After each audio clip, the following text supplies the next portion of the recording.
Lanka. Let's start off with a look at the stories making headlines this evening.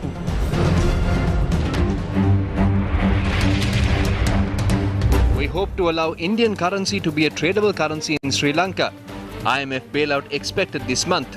Foreign Minister Ali Sabri assures while on tour in India. Reveal the IMF agreement. Dr. Harsha De Silva demands the government. එකඟ වෙනවයි කියන ගිවිසුම අපි දැකලා නැති නිසා අපි දන්නේ නැති නිසා ඒකේ අත්‍යවශ්‍යම මොනවද තියෙන්නේ කියලා. Fish heists in Valigama aggravates. Police launch investigation. 824 youth from fishing communities in Tamil Nadu given defence training to stop smuggling. Organic fertilizer policy caused a loss of 245 billion rupees. Next season is uncertain. Officials summoned on Tuesday to discuss election. Complaints will be lodged with the police against state officials responsible for delaying elections. A statement from the Election Commission. And now the stories in detail. Foreign Minister Ali Sabri, speaking in an interview with Hindustan Times, says Sri Lanka won't allow any country to make the island nation a hub for anything that is harmful to India's national security interests. In the interview, Sri Lanka's Foreign Minister, President's Counsel Ali Sabri said the Sri Lankan government plans to work more closely with New Delhi to bolster economic recovery, including a proposal for settling payments in national currencies. He said, quote, "We want to integrate and probably allow Indian currency to be a tradable currency in Sri Lanka so that more Indians could come and use it and Sri Lankans could use it without depending on third currencies," unquote. Meanwhile, speaking to WION, Foreign Minister Ali Sabri said the economic situation in the country about the economic situation in the country and said that he's hopeful of securing IMF's bailout this month. So there was a stalemate for a long period of time, and then India came forward and gave that assurances the way IMF wanted, and Paris Club followed that, and China had given something, some sort of an assurance, but it is not compatible with the IMF, but we are still talking to them. So we are very hopeful that China will also, they have their own concerns, but they will also come on back on track. So hopefully with everybody's support, we will get the IMF bailout within this month. We are very, very hopeful, and things seems to be all go in the right direction. It's difficult, hard work, but as far as Sri Lanka is concerned, there are 15 prior action we need to take. We have taken all of them. Meanwhile, Samagi Janabalawege parliamentarian Dr. Harsha De Silva says that the agreements reached with the International Monetary Fund should be revealed.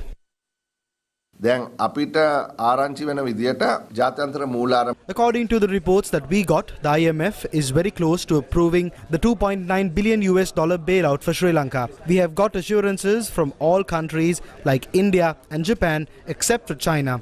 The President has not had any discussion on this, nor has he made Parliament aware of these. Since we have not seen the agreement and since we don't know the content of this agreement, we have clearly said that we are not in agreement with this tax scheme. We have even informed the IMF directly that under a new government we will change it as well. We do not have to do something just because the IMF tells us to do it. We are speaking with a group who refused to enter into an agreement with Singapore. The camp that is in power was against doing trade with India. We need to build bridges and break down walls and integrate this country with the world. Tamil Nadu Police Chief Sailendra Babu says that 824 youth from the fishing community in Tamil Nadu have been given defence training. Indian media reported that he made these remarks when he visited the Dhanushkodi police in Tamil Nadu. Tamil Nadu Police Chief C. Sailendra Babu stressed that smuggling activities conducted from Sri Lanka and illegal entry to India have been stopped and police continue to conduct operations. The Tamil Nadu Police Chief said that 824 youth from fishing communities in Rameshwaram, Tuticorin, Kanyakumari and Nagapatnam were trained, and one of the youth went on to join the Navy. He added that youth who get this training will be eligible to join the central and state defence sectors. Meanwhile, a meeting between Fisheries Association in the north and parliamentarians was held in Jaffna today. The meeting, chaired by senior lecturer at the Jaffna University, Dr. Abilakun Khadiragama, focused on the statement made by the foreign minister regarding issuing permits for Indian fishermen to conduct fishing in Sri Lankan waters.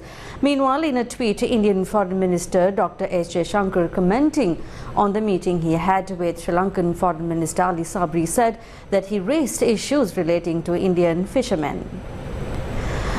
A new study has found that the loss caused due to the drop in harvest of tea and paddy brought about by the inept decision of the Gotabaya Rajapaksa-led government to ban chemical fertilizer in about 245 billion rupees.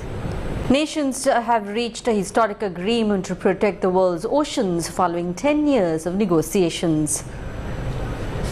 The High Seas Treaty places 30% of the seas into the protected areas by 2030, aiming to safeguard and recuperate marine nature. The agreement was reached on Saturday evening after 38 hours of talks at UN headquarters in New York. The negotiations had been held up for years over disagreements on funding and fishing rights. The last international agreement on ocean protection was signed 40 years ago in 1982, the UN Convention on the Law of the Sea. That agreement established an area called the High Seas International Waters, where all countries have a right to fish, ship and do research, but only 1.2% of these waters are protected. Marine life living outside of these protected areas have been at risk from climate change, overfishing and shipping traffic. Xi Jinping is set to deepen his control of China's government and economy as lawmakers meet this week in Beijing to pass far-reaching reforms. National People's Congress, a rubber-stamp parliament top team. They will also name a new premier, the second in command after Xi, as the incumbent Li Keqiang departs. The two sessions, as the meetings are known, are an annual affair. But this year's sessions are particularly significant as delegates are expected to reshape several key Communist Party and state institutions. They will also tighten control over bodies overseeing the finance sector and scientific and technology work, while strengthening party building work in private businesses, according to state media. The moves will likely further blur the lines between the Chinese Communist Party and the government and consolidate the party's control of the private sector. This comes amid an ongoing corruption crackdown, which has seen a string of high-profile businessmen disappear in recent years. The latest person to go missing was one of China's top deal makers in the tech sector. Also in local news, gas prices will not be increased this month. Litrogas says the price of gas cylinders will not be changed this month. The price of gas cylinders are revised on the 5th of every month according to the pricing formula. Issuing a statement, Litrogas said the company will increase the price of domestic gas cylinders as the Sri Lankan rupee has appreciated against the US dollar. Atra magazine's launch of the Lucky Senanayaka edition and art experiential festival was held in Galle this weekend. The late Lucky Senanayaka was an artist in many fields and a focal figure of Sri Lankan creative art. Today. Day one of the Art Experiential Festival began with a conversation on sculptures, drawings and figurines of the late Lucky Senanayaka with Ismat Rahim. The magazine celebrating Lucky Senanayaka was then launched by founder and editor-in-chief of Atra magazine, Azara Jalil, with Ismat Rahim, C. Anjalendran, Michael Mailer and Dominic Sansoni. The launch and tour of Atra's collection, focusing on the works of Atra's emerging artist Katharina Daniel, was held last evening with the attendees of the Art Experiential Festival. International Women's Day 2023 is marked on the 8th of this month. And tonight we take a look at a female business leader who rose above the ranks to become an industry leader.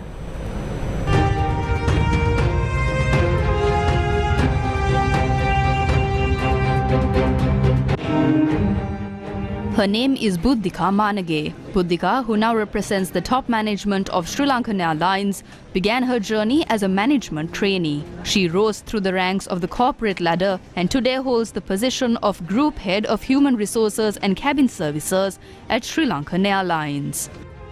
As a woman, I believe that being a woman in our professional lives is something advantageous to us. A woman has the ability to multitask. Women have more patience, and the way a woman looks at an issue is different to how men look at a certain issue. I have used these things in my professional life to my advantage. There are no shortcuts. You have to have a goal and you have to work towards achieving that. Nothing can stop us from reaching our goals. I do not believe that there is anything or any job that cannot be done. Moving on to sports news now. Sri Lanka won the championship at the BNP Paribas World Team Cup Asia Oceania qualification event of the Uniqlo Wheelchair Tennis Tour in Thailand, beating host Thailand 2-1 in the finals.